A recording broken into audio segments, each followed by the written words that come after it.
എല്ലാ സുഹൃത്തുക്കൾക്കും life vision ടോക്സിലേക്ക് സ്വാഗതം ചെയ്യുന്നു. ഇന്നത്തെ വീഡിയോ നമ്മുടെ രാജ്യത്തിൻ്റെ ഇന്നത്തെ ഒരവസ്ഥയെക്കുറിച്ചുള്ള ചെറിയൊരു അവലോകനമാണ്. യഥാർത്ഥത്തിൽ നാം ഇപ്പോൾ ഒരു യുദ്ധ കാർമേഘം നമ്മുടെ മുകളിൽ ഉണ്ട്. അത് നാം സൃഷ്ടിച്ചതല്ല.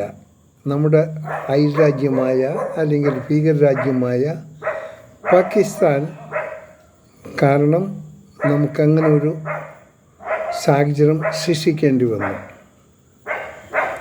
ഓപ്പറേഷൻ സിന്ദൂർ അതെന്ത് കാരണം, എന്തിനു വേണ്ടിയെന്ന് നമുക്കെല്ലാവർക്കും അറിയാം.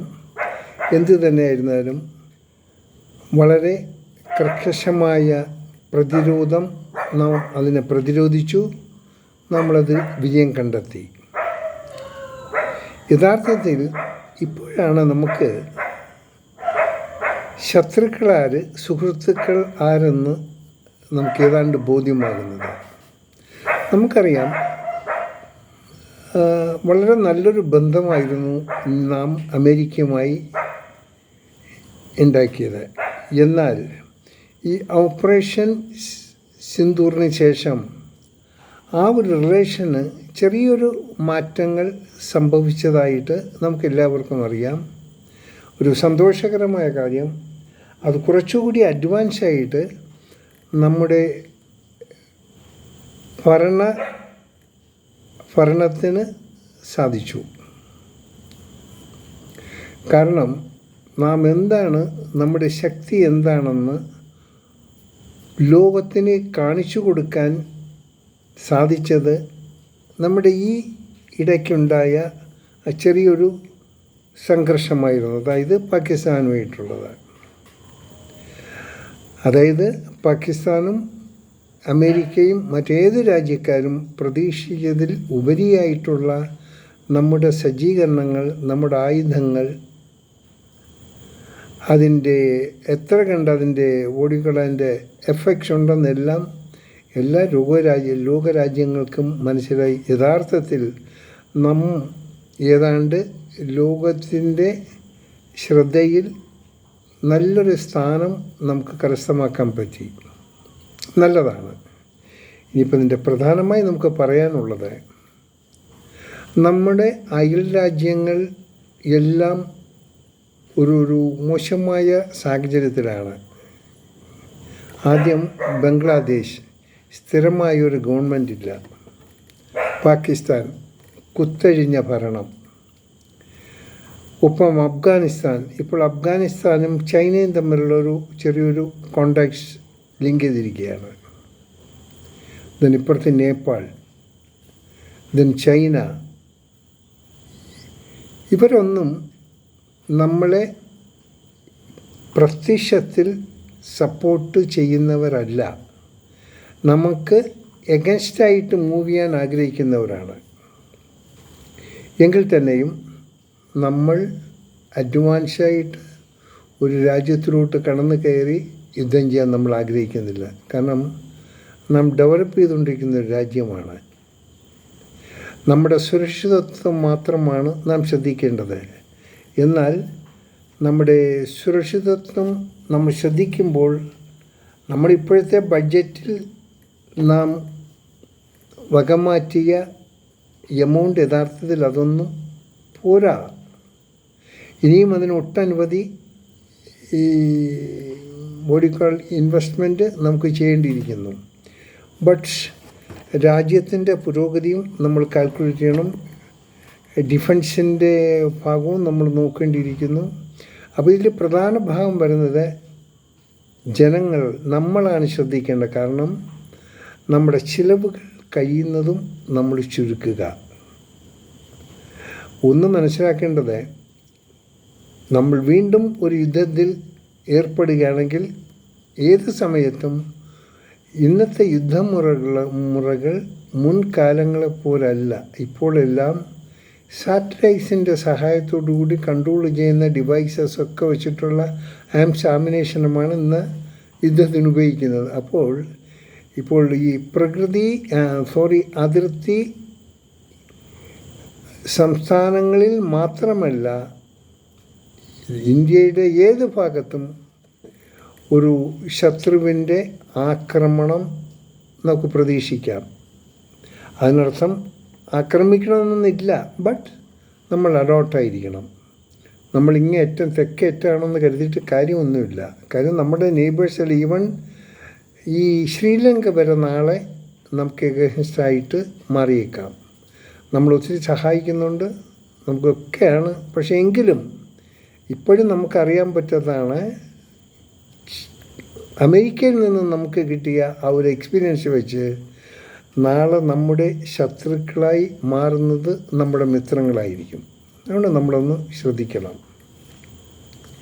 ഇനി ഇതിന് നാം ചെയ്യേണ്ടത്, നാം മനസ്സിലാക്കേണ്ട പ്രധാന കാര്യങ്ങൾ, നമ്മുടെ സുരക്ഷിതത്വം കാത്തു സൂക്ഷിക്കുന്ന വളരെ ശക്തിയായ 3 സേനാ ഗ്രൂപ്പുകളുണ്ട്.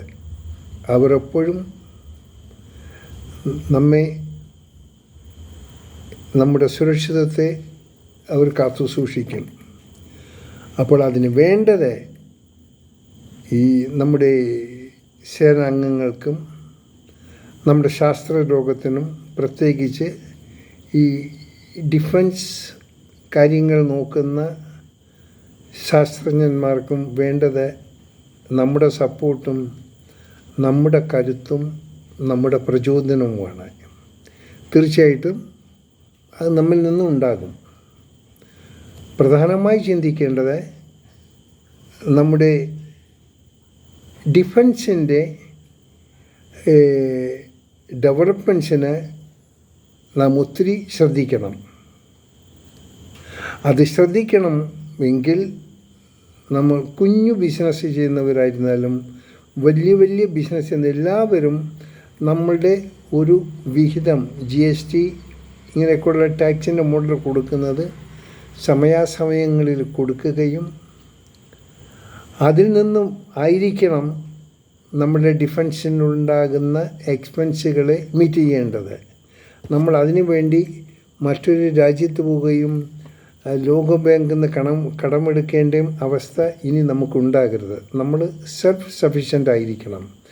അതിന് നമുക്ക് ചെയ്യാൻ പറ്റും. അത് നമ്മുടെ ചിലവുകളെ കൺട്രോൾ ചെയ്യും, നമ്മുടെ ടാക്സുകൾ യഥാസമയം കൊടുക്കുകയും ചെയ്തു കഴിഞ്ഞാൽ നമുക്കത് മാത്രം മതിയാകും നമ്മുടെ ഡെവലപ്മെൻറ്റ്സിന് വേണ്ടി. അല്ലെങ്കിൽ നമ്മൾ ടെക്നോളജി, മറ്റൊരു രാജ്യത്തെ ടെക്നോളജി വാങ്ങേണ്ടത്, മറ്റൊരു രാജ്യത്ത് നമ്മുടെ ആംസ് നോമിനേഷൻ വാങ്ങണം, ഫ്ലൈറ്റൊക്കെ വാങ്ങേണ്ടി വരും. അത് നമ്മുടെ ഇവിടെ തന്നെ ഉൽപ്പാദിപ്പിച്ചാൽ നമുക്ക് അത്ര കണ്ട് 50 to 60% ലാഭം നമുക്കുണ്ടാക്കാൻ പറ്റും. ഒപ്പം നമ്മുടെ ആമിനേഷനൊക്കെ എക്സ്പോർട്ട് ചെയ്യാനും പറ്റും. അങ്ങനെ ഒത്തിരി ഓർഡേഴ്സൊക്കെ ഇപ്പോൾ വരുന്നുണ്ട്. നമ്മുടെ നമ്മുടെ വെപ്പൺസൊക്കെ ഇപ്പോൾ ഇൻ്റർനാഷണൽ മാർക്കറ്റിൽ നല്ലൊരു നെയിമുണ്ട്. അപ്പോൾ അതിൻ്റെ പ്രൊഡക്ഷനും ഒക്കെ നമ്മൾ ഒരുപാട് ഭീമമായ എമൗണ്ട് നമ്മൾ ചിലവഴിക്കേണ്ടി വരുന്നു. സോ നമ്മൾ ശ്രദ്ധിക്കണം. നമുക്ക് നമ്മുടെ കാര്യങ്ങൾ നോക്കേണ്ടത് നമ്മളാണ്. ഒരു രാജ്യത്തെയും ഇനി നമുക്ക് ഡിപ്പെൻഡ് ചെയ്യേണ്ട. കാരണം നമുക്കാരെയും വിശ്വസിക്കാൻ പറ്റുന്ന ഒരു സാഹചര്യമല്ല ഇപ്പോൾ നമുക്കുള്ളത്. അതുകൊണ്ട് സെൽഫ് സഫിഷ്യൻ്റ് ആയിരിക്കണം. ഈ സിന്ദൂർ എന്ന ആ ഒരു ഓപ്പറേഷൻ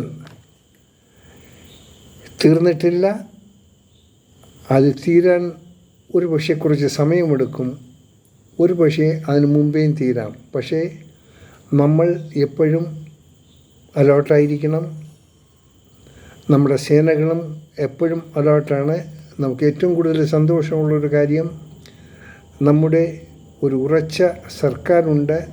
അവർ നമ്മുടെ സുരക്ഷിതത്വവും തീർച്ചയായിട്ടും കാത്തു സൂക്ഷിക്കുന്നുണ്ട്. സോ നമുക്ക് എപ്പോഴും നമ്മുടെ സേനകളെയും നമ്മുടെ ശാസ്ത്രജ്ഞന്മാരും നമ്മുടെ അഭിവാദനങ്ങൾ എപ്പോഴും അവർ പ്രതീക്ഷിക്കുന്നുണ്ട്. അതവർക്ക് വലിയ ഉത്തേജനമായിരിക്കും. നാം എപ്പോഴും അവരെക്കുറിച്ച് ഓർക്കണം. അവർക്ക് നല്ല ബുദ്ധി കിട്ടാനും അവർക്ക് വീണ്ടും വീണ്ടും പുതിയ പുതിയ കണ്ടുപിടുത്തങ്ങളിലേക്ക് പോകാനുമുള്ള ഒരു മനസ്സിൻ്റെ ഉടമ ആകാൻ വേണ്ടി നാം പ്രാർത്ഥിക്കണം. കാണാം വീണ്ടും മറ്റൊരു വീഡിയോയിലൂടെ. ഞാൻ GK തുമ്പക്കാരൻ.